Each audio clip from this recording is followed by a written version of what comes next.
Pemirsa, rasa nyeri pada pinggang ataupun rasa kebas, kadang-kadang rasa kesemutan pada pinggang, kadang-kadang kita anggap hal sepele, tapi bisa jadi adalah tanda-tanda penyempitan dari saraf atau yang kita sebut HNP dan perlu kita waspadai. Nah, di Hidup Sehat Plus kali ini saya Dr. Ekles akan berbincang dengan Dr. Lilir Amali, spesialis saraf. Kalau nyeri pinggang ataupun kesemutan bagian belakang, hati-hati saraf kejepit. Apakah benar demikian, dokter? Ya, jadi nyeri pinggang itu salah satu penyebabnya adalah HNP atau saraf kejepit. Jadi tubuh kita ini disangga oleh ruas-ruas tulang belakang ya, dari tulang belakang mulai leher, punggung, pinggang hingga ke tulang ekor. Di antara ruas-ruas tulang belakang itu ada bantalan namanya diskus intervertebralis. Baik. Dia terdiri dari cincin ya, cincin yang kuat, di tengahnya itu ada bantalan berupa soft gel. Gunanya untuk meredam benturan tadi dan supaya gerak kita fleksibel. Kenapa tuh terjadi saraf kejepit? Jadi saraf kejepit itu terjadi apabila si diskusnya tadi itu, nukleus pulposusnya keluar dari tempatnya. Dan dia menekan saraf-saraf yang ada di sekitarnya. Oke, karena menekan otomatis pergerakan ataupun fungsi sarafnya terganggu ya, Iya, dokter ya? jadi memang ada gejala-gejala yang khas di HNP ini. Nah, yang sering terjadi itu paling sering adalah di HNP di bagian lumbal atau di bagian punggung. Punggung ya, dokter ya? Ya, Oke. gejala khasnya itu adalah nyeri yang menjalar dari pinggang atau punggung, turun ke bokong, ke paha, lalu ke tungkai.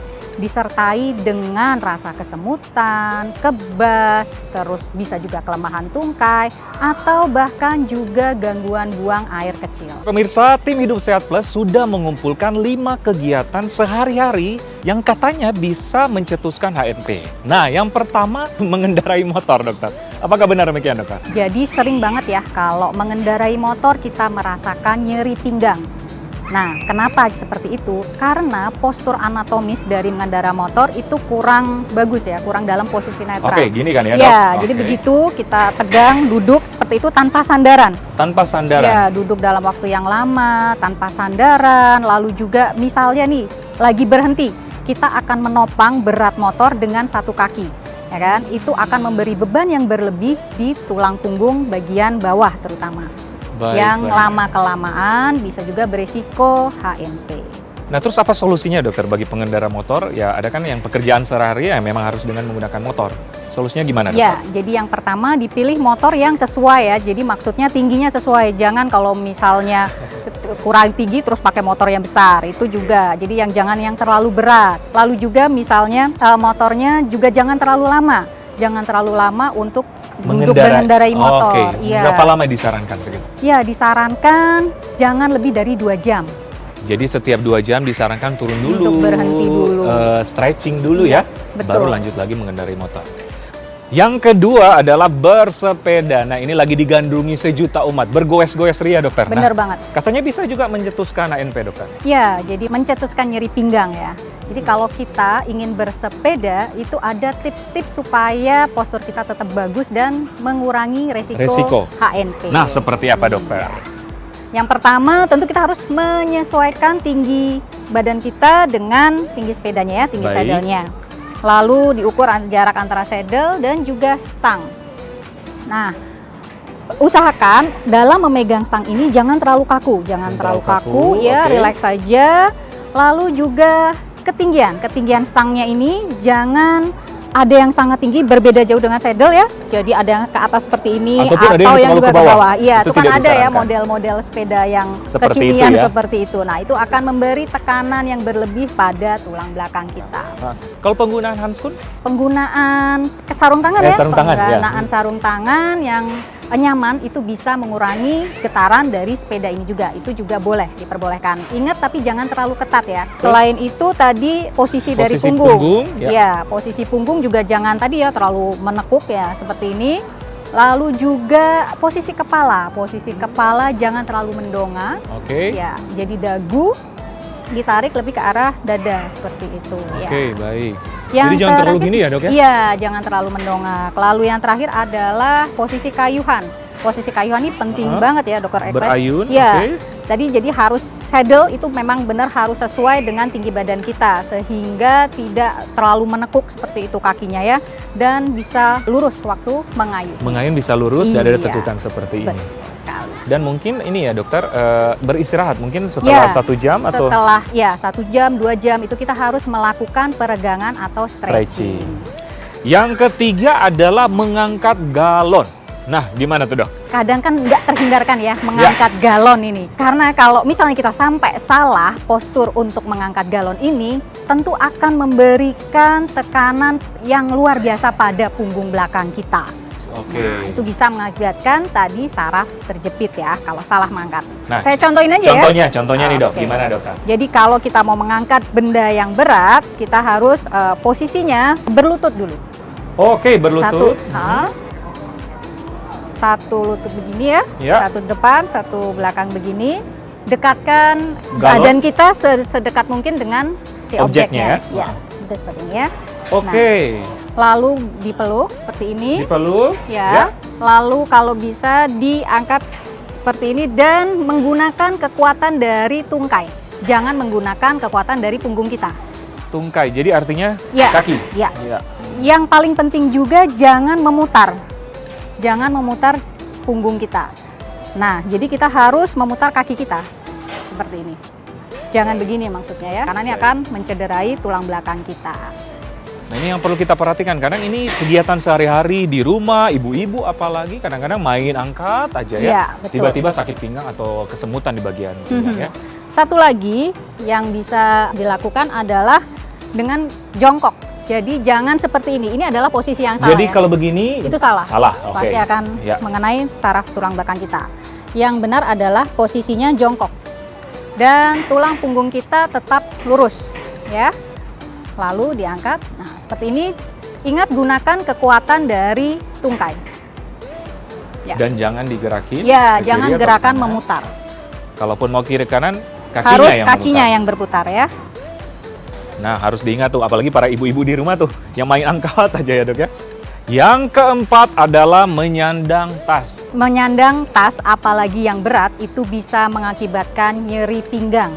Nah, yang benar adalah harus dua-duanya dok. Jadi tidak boleh cuman menyandang tas di salah satu bahu. Oke, kadang-kadang kita kan salah satu aja nih kayak gini. Itu sebenarnya tidak itu disarankan ya. Betul sekali. Itu akan Oke. menyebabkan tekanan yang berlebih ya di tulang Di- punggung kita. Oke, baik. Jadi bagusan dua gini dokter.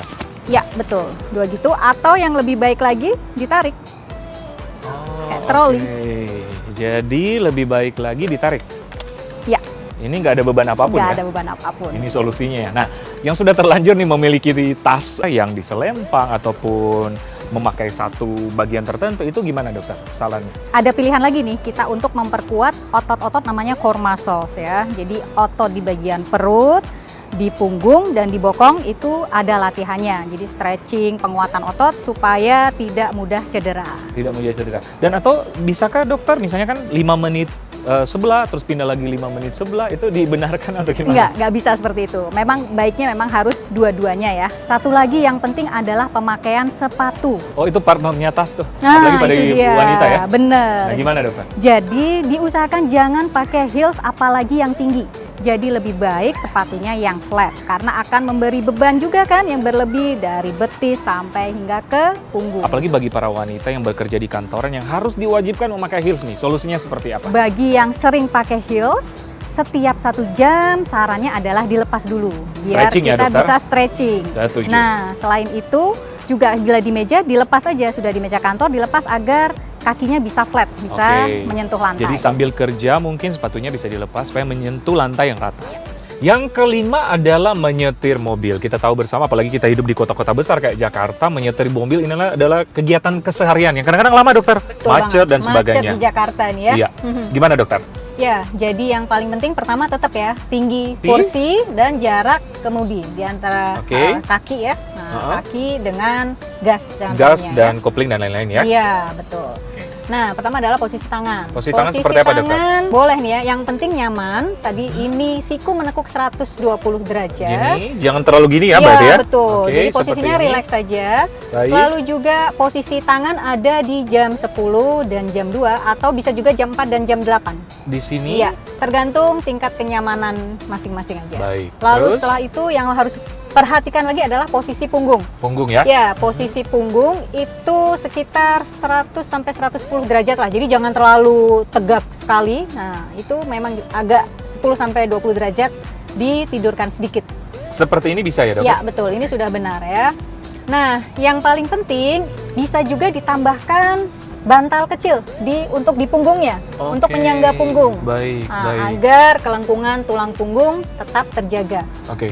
Jadi memang posisi idealnya mungkin yang masyarakat ingin tahu tetap harus ada lengkung dikit ya di bagian Iya, punggung ya. Betul, betul. Jadi kan ada ya back itu ya, back Iya. support itu. Kita bisa beli itu. Kalau di leher ada kan yang untuk bantalan leher, dokter? Ya, itu tergantung juga? kenyamanan. Ya, boleh. Yang senyamannya aja. Jadi jangan terlalu menekuk begini juga ya, karena tidak baik untuk tulang leher. Tiap Baik, 2 jam 2 kita jam. harus stretching. Stretching, mengendurkan otot-ototnya mulai dari leher, bahu, dan juga kaki. Oke, nah seperti itu tips apalagi bagi para pemirsa yang berada tinggalnya di kota kayak Jakarta yang Betul. sehari-hari harus nyetir ya, dokter ya. Baik, dokter Lilir, gimana sih penanganan pertama ya? Mungkin kalau kita sedang berada di rumah yang boleh kita lakukan sebagai orang awam. Jadi ada nih rise ya. Jadi R-nya itu rest. Kita harus mengistirahatkan bagian yang nyeri. Lalu I, jadi di ice dikompres dingin. Jadi dalam 48 jam pertama kita kompres Kompres dingin ya? Iya. Baik. Selama 15 menit bisa sampai 5 sampai 8 kali sehari. Oh, Seperti itu dikompres ya. Lalu juga dibebat. Jadi bagian yang nyeri itu bisa dibebat atau pakai korset. oke. Korset lumbal korset itu Benar-benar. ya. Korset untuk saraf kejepit. Lalu juga kaki bisa dielevasi. Jadi diangkat setinggi sekitar 30 derajat, bisa disangga dengan bantal. Kalau keadaan tidak sembuh, kapan harus ke dokter? Jadi memang ada kalanya memang harus ke dokter, yaitu yang pertama apabila nyeri terjadi setelah jatuh atau kecelakaan. Memang nyeri hebat seperti itu harus segera ke dokter. Lalu nyeri yang semakin memberat, tidak sembuh dalam 2 minggu, Baik. nah itu juga harus ke dokter. Dan apabila disertai dengan gejala lain seperti kesemutan, kebas, rasa tersetrum ya di tungkai, ada kelemahan, dan juga misalnya ada demam, ya disertai dengan demam, lalu gangguan berkemih, gangguan buang air kecil, dan juga penurunan berat badan tanpa sebab yang jelas, itu Oh. bisa juga. Nah, itu tanda-tanda berarti kita harus waspada dan harus segera ke dokter ya atau tenaga medis terdekat. Nah, pemirsa, itulah bincang sehat saya bersama Dr. Lilir, spesialis saraf untuk Hidup Sehat Plus.